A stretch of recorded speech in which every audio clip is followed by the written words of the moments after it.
Bismillahirrahmanirrahim. Assalamualaikum warahmatullahi wabarakatuh. Sampurasun. Bertemu lagi dengan kami dalam channel Pusar Galuh yang tetap menyajikan sejarah kearifan lokal, sejarah daerah, dan sejarah nasional hingga seni budaya dan tradisi.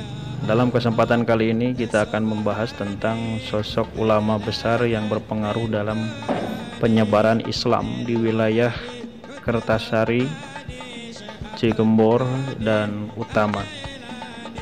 Ya, kenapa Utama masuk? Karena beliau juga berperan penting dalam memberikan masukan dan nasihat kepada Utama dalam menghadapi, khususnya pada kejadian pada saat itu adalah bedah Ciancang. Ya. Kita mulai dulu dengan sosok yang berada di wilayah Kertasari. Ya, Kertasari sendiri ini merupakan wilayah yang cukup sangat lama dan eksis, ya, sudah hampir 500 tahun juga ada, karena merupakan wilayah dari bagian wilayah Kedemangan sebelah barat dari Utama yang pada saat itu masih Kerajaan Pazal, penerus dari Kertabu. Sudah banyak bukti arkeologis yang ditemukan di wilayah yang ada di Kertasari. Nama asli Kertasari sebelum menjadi perdukuhan ini namanya adalah Citapen, Parepen, atau Ciancang Parepen.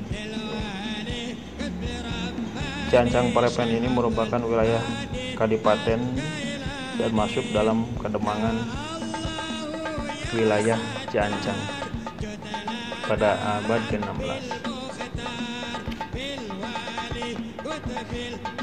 Dan ada sosok yang berpengaruh besar terhadap Islamisasi di wilayah Kertasari, yaitu sosok dari seorang Mama Kiai Antasita yang dimakamkan di wilayah Cibitung Hilir, RT 3 RW 10 Kelurahan Kertasari. Nah, lokasinya ada di ketinggian perbukitan yang paling tinggi di wilayah Kertasari, yaitu dusun yang sekarang menjadi pemakaman, berbatasan langsung dengan Pasir Angin, dan di sana ada keramat sumur Cibitung, mata air, dan ada peristiwa yang menggemparkan pula di sana, yaitu peristiwa Hulu Warang, yang mana merupakan perebutan kepala dari Adipati Imbanagara pada saat itu. Dan jauh dari itu ada beberapa juga lingga ataupun menhir yang ada di wilayah Kertasari, di wilayah yang sekarang dikeramatkan, bahkan pernah menjadi awi larangan atau hutan larangan, sehingga sampai saat ini menjadi sumber mata air di wilayah Kertasari pada khususnya. Pemakaman ini meniru dengan pemakaman Adipati Singacala. Kenapa? Jadi ini mengikis habis, ya, kebiasaan dan tradisi pada masyarakat, tradisi yang pada saat itu mengkeramatkan sesuatu yang ada di wilayah tersebut, khususnya tentang tragedi Hulu Warang. Ya, maka mereka langsung, para ulama juga di akhir hayatnya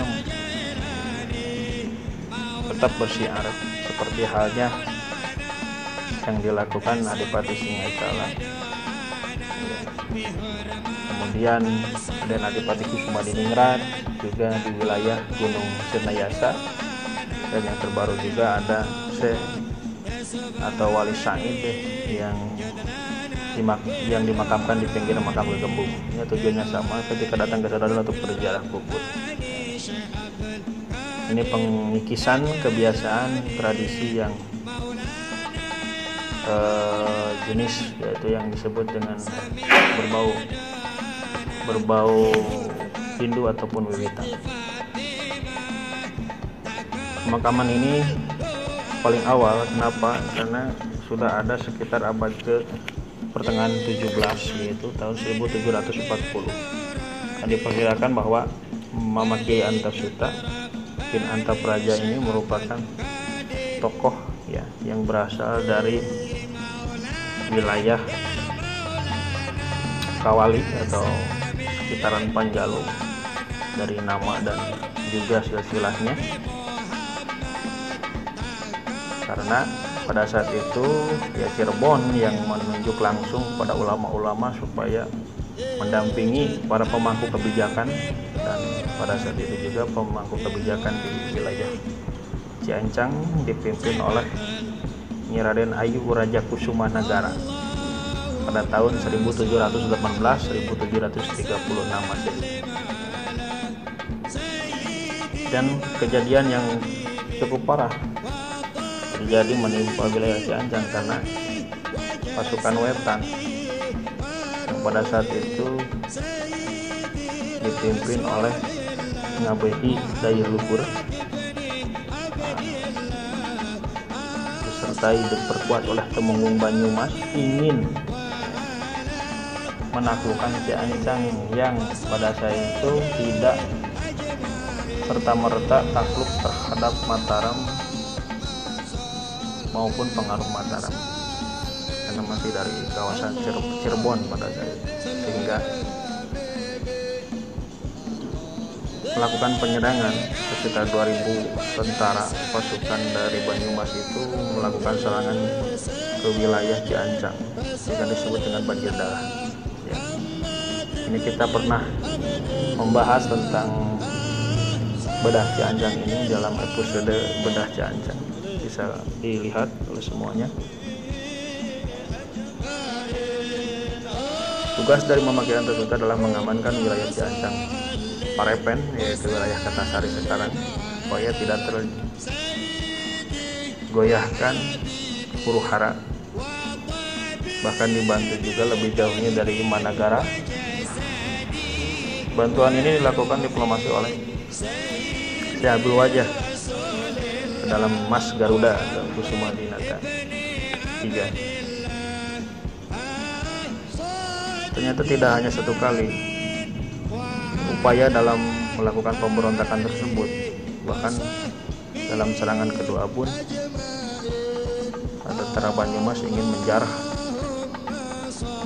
hingga ketiga kalinya terjadi penyerangan, sehingga pada saat itu pusat ibu kota dari Kadipaten Ciancang yang berada di Utama itu merubah namanya menjadi Utama, dari Ciancang menjadi Utama akibat dari serangan tidak lari dari pasukan Wetan atau lebih dikenal dengan Istama Cerita.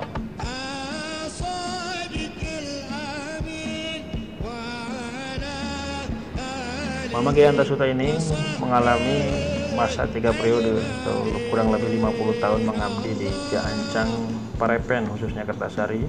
Yang pertama adalah pada masa pemerintahan Nyi Raden Ayu Rajakusuma 1718-1736. Kemudian pemerintahan dalam Adipati Jayakusuma Manggala Raden Tumenggung Wiramantri II 1736-1762, dan terakhir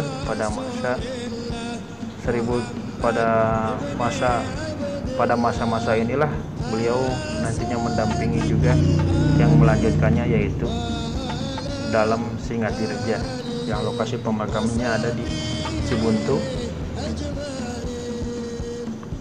dan keturunannya itu ada 4.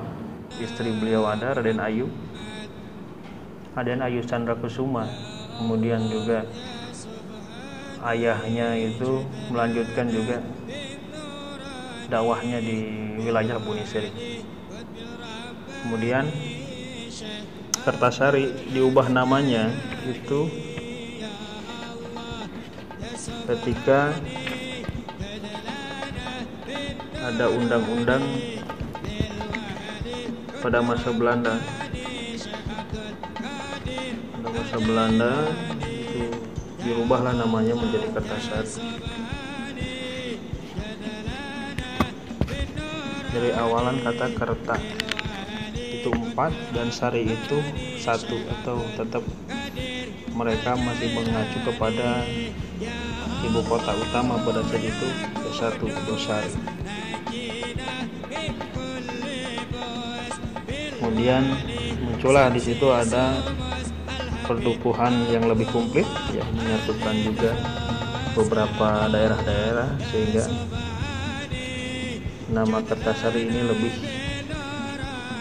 dikenal untuk hari ini. Tepatnya pada tahun 1934 dirubah oleh nama Kuwu yang bernama Haji Muhammad Iqna. Tepatlah Ciancang atau Citapen Parepen ini dirubah menjadi Kertasari tahun 1934. Banyak sekali peninggalan-peninggalan di wilayah Kertasari yang sangat fundamental, yang sekarang hanya tinggal 10% saja situsnya karena sudah beralih fungsi menjadi pemukiman. Untuk pemakamannya memakai atau sudah sangat memprihatinkan, perlu penanganan yang serius dan juga kompakan bersama karena situs ini sudah semakin mengecil, luasnya yang sangat luas sekali, hampir 10 bata pada saat itu. Hari ini hanya tinggal menyisakan mungkin 4-5 bata saja menyusut. Sama halnya dengan situs-situs lain di wilayah-wilayah lain. Semoga ini bisa dilestarikan jejak-jejak sejarah dalam menghormati jasa-jasa para pendahulu kita, termasuk Mama Kiente Suta ini. Di kompleknya itu ada beberapa yang unik berbeda dari yang lain adanya, yaitu keluarganya komplit di situ, termasuk istrinya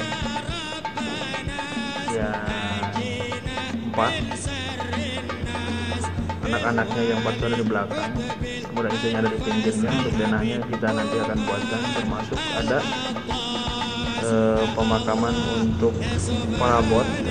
Ini hasil dari bantuan beliau Pelanglang Buana dan juga Bedah Ciancang, termasuk ada beberapa hal yang dimakamkan di sana dalam beliau mengikis habis pengaruh dari kebudayaan Islam. Inilah sosok pemersatu pada saat itu di Kelomat Ulung dan juga tokoh Islam satu di wilayah Ciamis pada umumnya, khususnya wilayah Kertasari dan sekitarnya. Terima kasih. Dalam pembahasan kali ini cukupkan sekian. Akhirul kalam, assalamualaikum warahmatullahi wabarakatuh. Sampurasun.